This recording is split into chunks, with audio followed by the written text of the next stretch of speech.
Jadi tidak ada Abul Ma'ali bernama Ahmad, sementara di silsilah Qori Abul Ma'ali anaknya namanya Ahmad. Ini jelas penipuan, ini data palsu, dan sampai dengan hari ini bersumber dari dua kitab yang barusan saya baca, saya meyakini bahwa Pak Teuku Qori itu berbohong, berdusta atas nambungnya silsilah nasab Rasulullah SAW. Saudara sekalian, cukup menarik. Ini ada seorang kiai sepuh yang tiba-tiba membongkar dan membacakan secara utuh bagaimana silsilah Teuku Qori yang akhir-akhir ini cukup viral ya. Dia awalnya membela daripada barisan Kiai Haji Imaduddin Usman Al-Bantani atau tesis Kiai Haji Imaduddin. Namun sekarang berbalik arah, yaitu dia terdepan di dalam membela Kelan Ba'alwi. Saudara sekalian, ada apa sekarang ini? Dan ternyata setelah pembelaan itu, dan si Qori ini cukup viral juga, dan ternyata silsilahnya itu mengejutkan kita, saudara sekalian. Oke, selengkapnya mari kita sama-sama simak Kiai sepuh ini di dalam membacakan secara utuh daripada silsilah keluarga Teuku Qori. Silahkan. Assalamualaikum warahmatullahi wabarakatuh. Bismillah, alhamdulillah, wassalatu wassalamu ala rasulillah. Allahumma sholli ala sayyidina Muhammad wa alihi wa sahbihi wa mawala ma ba'da. Yang kami hormati segenap kaum muslimin muslimat yang berbahagia, yang dimuliakan oleh Allah Subhanahu wa taala. Pada kesempatan kali ini saya sedikit ingin menginformasikan terkait nasab seseorang yang mengaku sebagai keturunan Nabi Muhammad SAW. Diawali dari seberapa pentingnya mengetahui atau mengidentifikasi nasab. Ini kita bisa ambil di hadis riwayat Imam Bukhari. Ta'rifu ansabakum tasilu arhamakum fa innahu la qurba lirahimin idza quti'at atau idza qata'at wa in kanat qaribah wa la tu'talaha idza wasalat wa in kanat ba'idah. Artinya, kenalilah nasab-nasabmu maka tali persaudaraanmu akan tersambung. Sungguhnya jika tali persaudaraan terputus maka hubungan itu menjadi jauh meskipun sebetulnya dekat. Sebaliknya tali persaudaraan itu menjadi dekat bila mana kamu terus menyambungnya sekalipun telah jauh.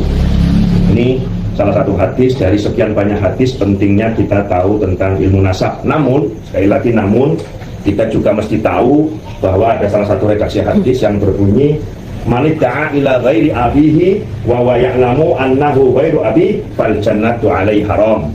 Barang siapa yang mengaku bernasab kepada yang bukan bapaknya dan dia tahu bahwa dia bukan bapaknya tetapi disambungkan, maka kata Nabi, surga adalah haram. Nah, oleh karena itu berpijak dari sumber tadi, hadis tadi, maka saya ingin menginformasikan terkait silsilah atau nasab dari salah satu orang yang saat ini cukup viral, yang nama KTP-nya adalah Teuku Oktiva, disebut dengan Teuku Qori, di mana di buku yang pernah ia sampaikan di silsilah nasabnya bahwa si Qori itu adalah anak dari Abdurrahman, anak daripada Muhammad Harun. Muhammad Harun adalah anak dari Khalifah, anak dari Buddha Qori anak dari Husain, Husain dari Syekh Al-Hajj, Syekh Al-Hajj adalah putra dari Abdul Jamal dari Abdul Salam bin Burhanuddin bin Ahmad bin Abdul Ma'ali bin Jamaluddin bin Ali bin Ahmad Al-Qusasi. Si Qori ini di beberapa tempat sering mengaku silsilahnya ke Al-Qusasi. Di situ tadi saya sebut tentang nama Ahmad bin Abdul Ma'ali.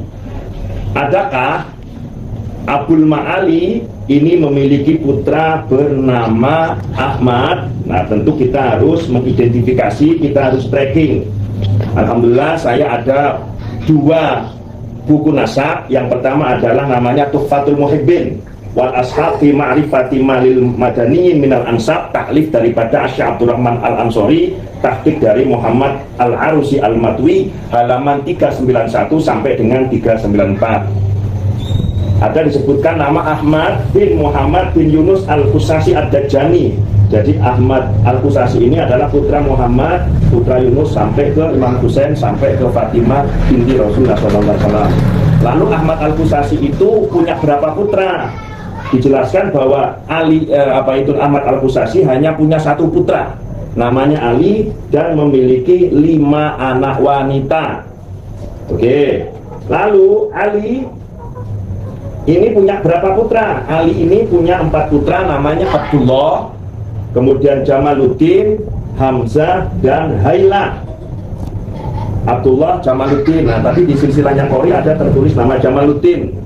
Jamaluddin punya berapa putra? Wa amma Jamaluddin fa'aqibuhu Abdurrahman, Abbas Sa'adah, Abul Ma'ali.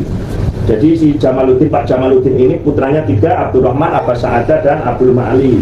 Nah, Abul Ma'ali itu ternyata di kitab Tuhfatul Muhibbin wal Ashab dan juga di kitab An-Nahrul Jari fi tahqiqi Amudun Nasab Syekh Ahmad Al-Husashi, Abul Ma'ali anak laki-lakinya cuma 1, namanya Muhammad Abul Khair.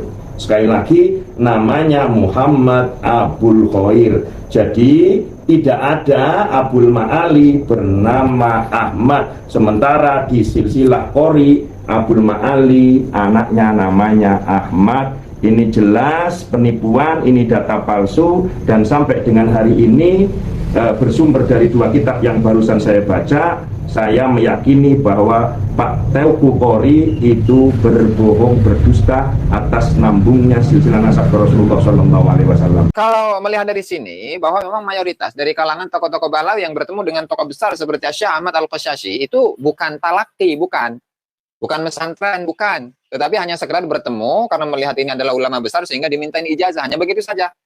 Nah, lalu kemudian mengklaim bahwa seluruh sanad-sanad yang ada di dunia itu adalah dari kalangan Balawi, tapi pada faktanya ini Syekh Ahmad Al-Qasyashi itu justru menjadi salah satu poros di dalam sanad keilmuan dari berbagai tempat, mau itu di Yaman, mau itu di Hijaz, bahkan di Nusantara. Sebagai contoh misalkan ada Syekh Yusuf Al-Makassari, di mana Syekh Yusuf Al-Makassari itu merupakan salah satu murid dari Burhanuddin Ibrahim bin Hasan Al-Qurani, dan mengambil dari beliau Syekh Ahmad Al-Qasyashi. Jadi di Nusantara itu pun juga tidak mengambil dari Habib kalau melihat dari jalur Syekh Yusuf Al-Makassari. Syekh Yusuf Al-Makassari mengambil dari Ibrahim Al-Qurani, Ibrahim Al-Qurani mengambil dari Ahmad Al-Qasyashi dan seterusnya, Ahmad Asy-Shinnawi dan seterusnya. Begitu, ya. Iya, siapa itu? Iya. Kemudian terus nah, itu nasabnya yang kita akan bongkar itu ya. Terus ya, terus dan seterusnya lah ya. Masalah keren. Nah, udah saya screenshot itu. Jadi ini mana tadi ya, ini ya, ini ada Ali, kemudian Jamaluddin, kemudian Abil Ma'ali, kemudian ada Ahmad. Oke?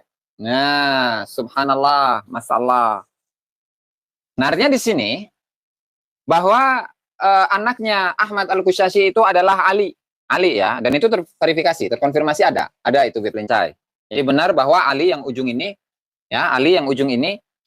Jadi saya bacakan ya, Ahmad bin Abil Ma'ali bin Jamaluddin bin Ali bin Ahmad Al-Qasyashi. Jadi generasi 1, 2, 3, 4, 5. Generasi kelima dari Syekh Ahmad Al-Qasyashi. Oke, untuk Ali ya, itu terverifikasi sebagai anaknya Syekh Ahmad Al-Qasyashi. Bukan, ini bukan buku Yasin ini. Ali ya, karena memang putra dari Syekh Ahmad Al-Qasyashi ada 6. Yang 1 laki-laki namanya Ali, kemudian yang 5 itu perempuan. Nah, kemudian kalau urutan di sini, itu Ali memiliki anak yang namanya Jamaluddin. Oke, siapa Jamaluddin? Nih, Jamaluddin. Nah, anak kedua ya dari Ali, artinya cucunya Ahmad Al-Qasyashi. Ini Jamaluddin. Nah, Jamaluddin itu, Jamaluddin itu memiliki 3 anak. Ada yang namanya Abdurrahman, ada yang namanya Abu Sa'adat, ada yang namanya Abul Ma'ali. Nah, kemudian Jamaluddin memiliki siapa anak namanya? Memiliki anak yang namanya Abil Ma'ali. Nah, berarti yang terakhir nih, yang paling kecil, Abil Ma'ali. Oke, Abil Ma'ali. Jazakallahu khair. Balina Yati ya. Barakallahu fikum. Nah, kemudian Abul Ma'ali ini hanya memiliki 1 anak. Nah, berarti kan 1, 2, 3, 4. Cicit ya. Cicitnya Syekh Ahmad Al-Qasyashi hanya memiliki 1 anak. Siapa namanya? Muhammad Abul Khair. Muhammad Abul Khair. Punya 1. Hanya punya 1 anak. Namanya Muhammad Abul Khair. Nah, kalau di sini siapa namanya? Ahmad. Nah, ini Ahmad. Ahmad.